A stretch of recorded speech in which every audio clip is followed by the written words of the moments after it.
presenciados por niñas, niños y adolescentes.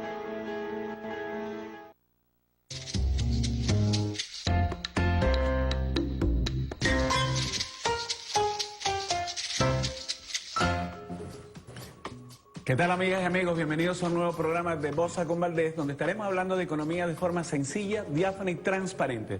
También vamos a hablar sobre algunos mitos que estamos desmontando, donde siempre se ha utilizado para engañar a los pueblos.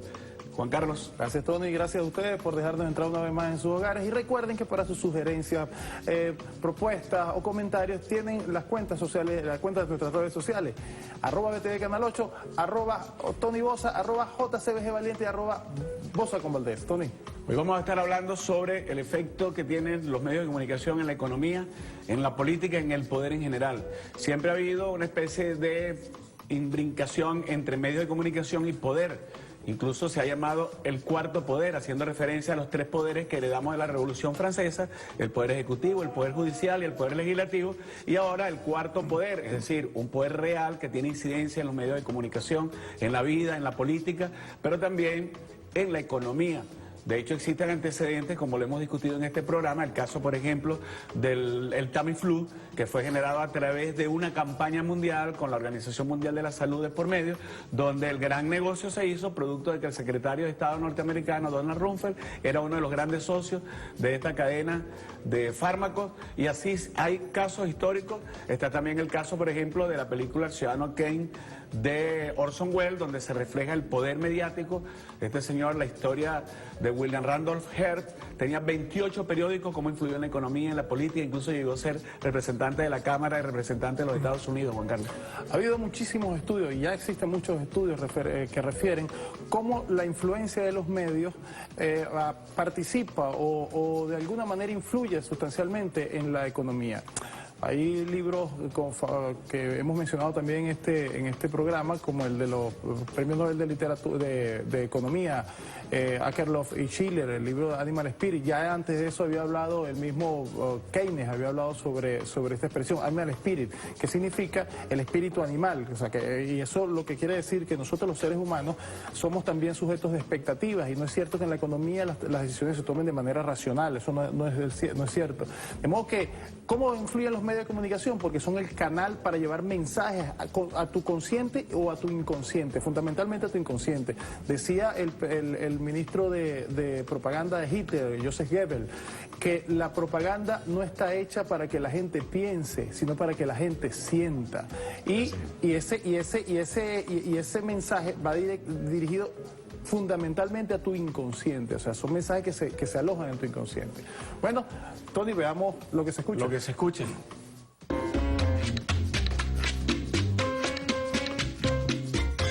Fuente de pensamiento crítico. Los medios de comunicación como elemento de poder y de presión política. Sin lugar a duda, Tony, es el tema del programa, y eso es muestra de que efectivamente los medios de comunicación tienen una influencia importante en la política, y al tener una influencia en la política, tiene una influencia en la economía, porque la economía no es otra cosa que la política. ¿Okay? Por otros medios. Seguimos a la segunda. Fuente Nueva Sociedad, el relato del poder en América Latina. Los medios de comunicación son la cancha donde se juega la democracia.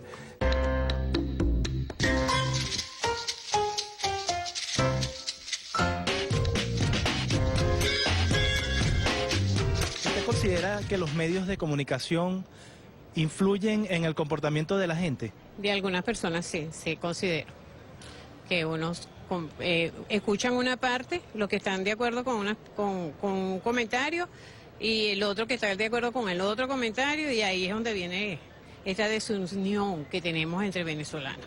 Sí influyen, y bastante. Influye tanto en la psiquis, en todo, en el comportamiento, en todo. Realmente es devastador.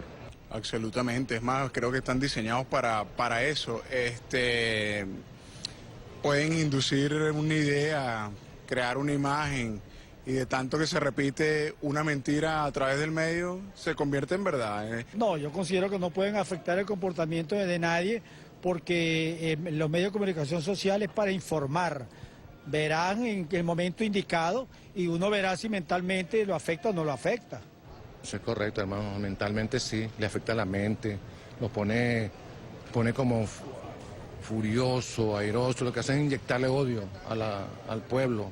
Aquellos que están un poco desaltados de la mente, los enferma. Bueno, en algunas circunstancias sí.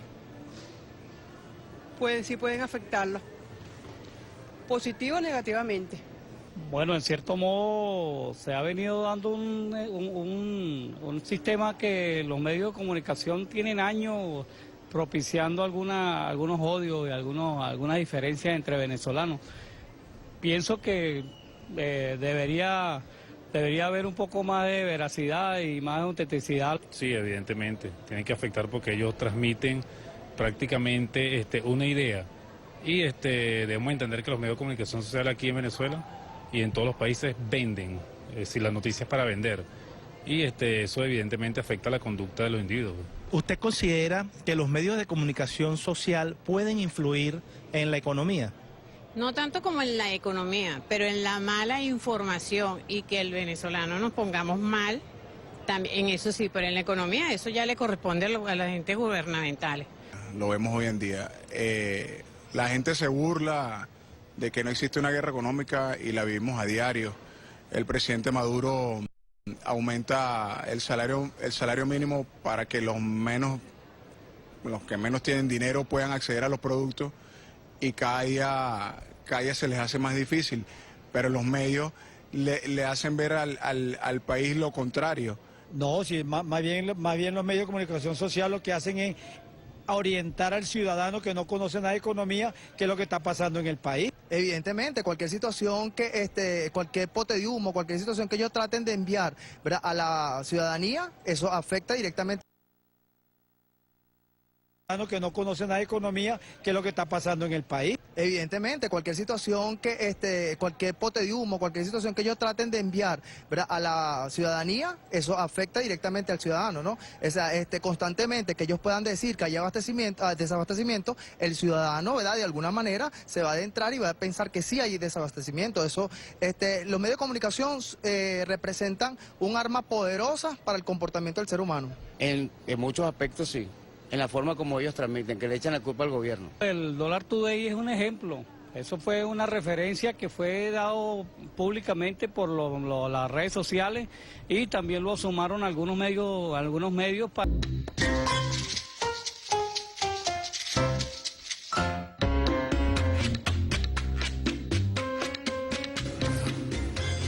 Bueno, estamos de regreso con su programa Bosa con Valdés y tenemos un invitado especialísimo, es el psiquiatra Ángel Riera, quien además es analista social y con el que tenemos, bueno, una amistad. ¿Cómo están, Tony? Muy grande, ¿cómo estás? Años. ¿Cómo están todos?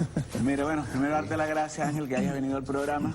Este tema de hoy tiene que ver con los medios de comunicación y la economía. ¿Cómo influyen los medios de comunicación? ¿Cómo se entremezclan esos tejidos de los medios, el poder de los medios con el poder político y el poder económico?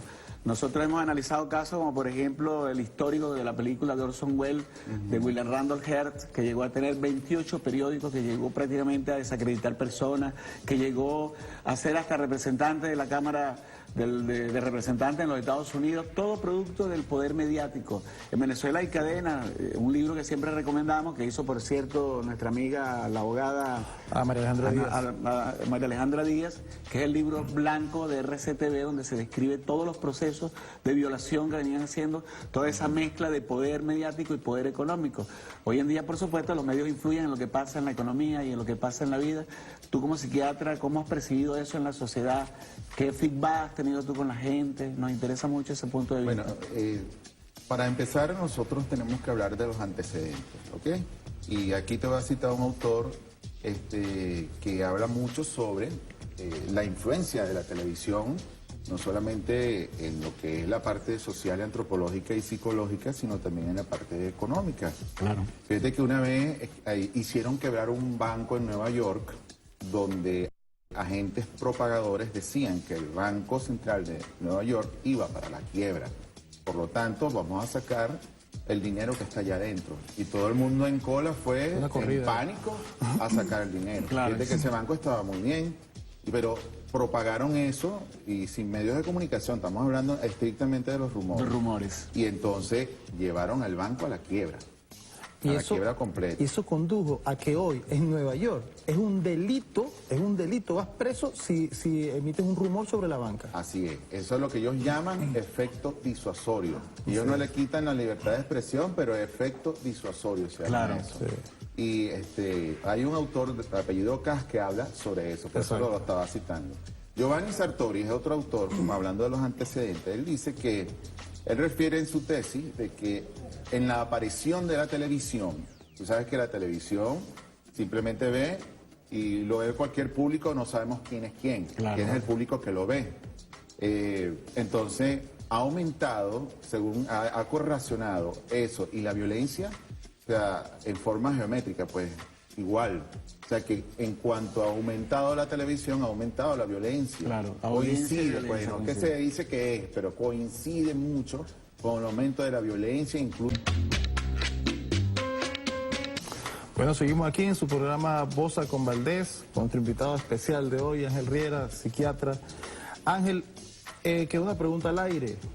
Sabemos que los medios de comunicación, sin lugar a dudas, son el canal para llevar mensajes que afectan a nuestra psique, que se alojan a nuestro inconsciente incluso, y que de alguna manera moldean nuestra conducta, pues. Y forma parte es un instrumento de guerra psicológica, pues. Así ¿Okay? ¿Cuál es el antídoto o cómo nos defendemos ante ese ataque? Lo primero es entender qué significa este tipo de guerra no convencional. Normalmente las personas que ignoran un poco qué significa una guerra no convencional, porque entendemos por guerra de primera, segunda y tercera generación todo esto que tenga que ver con misiles, balas, tanques, pero no entendemos qué significa una guerra intangible como es la informativa y la psicológica, que es la que hace los movimientos de opinión pública. Fíjate que por algo Bolívar decía que una de las primeras fuerzas es la opinión pública, y la que hace que obliga al gobierno a tomar decisiones. Incluso llamó la artillería del pensamiento a la imprenta. Exacto. Y donde Bolívar habla de Bolívar y Chávez hablaban de la artillería, por eso es que Chávez se afincaba muchísimo en las ideas y las artillerías del pensamiento, y donde Fidel Castro también hablaba que es defensor de las ideas. ¿Por qué?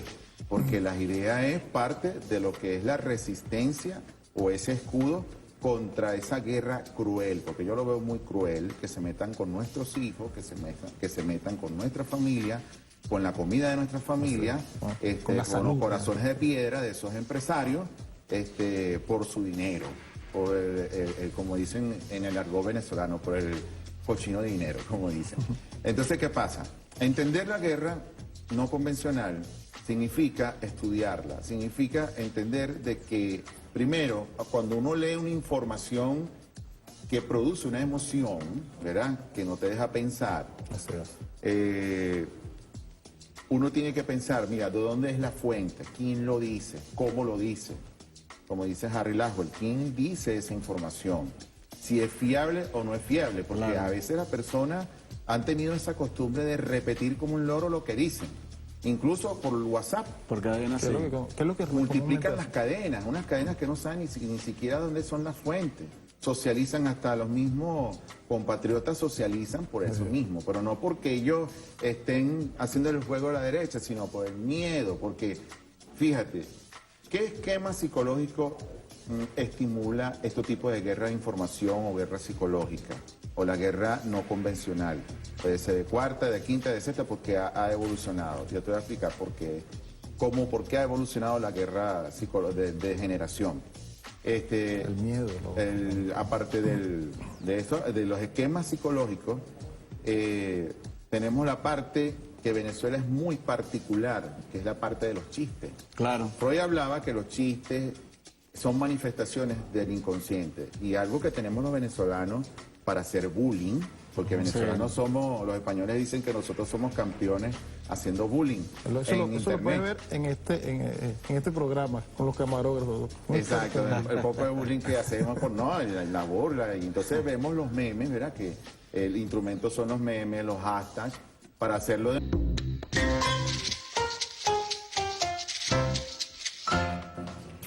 Estamos de regreso con las conclusiones del programa. Una de ellas tiene que ver con que efectivamente existe un gran poder de los medios de comunicación que tiene que ver también con lo económico.